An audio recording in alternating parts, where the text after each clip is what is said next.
ყველა ძირითადად არის რესპირატორული დაავადებები, ანუ ძირითადად საეჭვო პროგნოზ ახათავს. ეხლა უკეთესად. ნორმალური. საკმაოდ კაი პირობები არის და თეატრს მაგრამ ანალოგია ჩამოვიყვანეთ ჩვენ სერიოზული დიაგნოზით ეს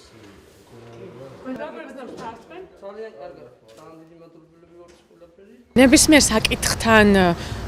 საკითხის გადაწყვეტასთან მიმართებაში ძალიან მნიშვნელოვანია სწორი და დროული ინფორმაციის ფლობა. შესაბამისად ჩვენთვის აუცილებელია რომ უშუალოდ ვნახოთ როგორი არის საინფექციო განყოფილება, როგორი არიან ჩვენი სამხედრო მოსამსახურეები, რა მდგომარეობაში არიან. მდგომარეობა საკმაოდ დამაკმაყოფილებელია. პრინციპში ზუსტად იგივეა როგორც საზოგადოებაში ზოგადად, რამდენიმე ვირუსული ინფექციით არის სამხედრო მოსამსახურეები, ისინი თავს უკვე კარგად ზნობენ, პერიოდულად ეწერებიან, უბრუნდებიან სამსახურს. მნიშვნელოვანია რომ ჩვენ უშუალოდ პიროვნულად ვიყოთ ჩართული ამ პროცესებში და გავაკონტროლოთ ვითარება, რომელიც არის პოსტსამთავრობო ჰოსპიტალში.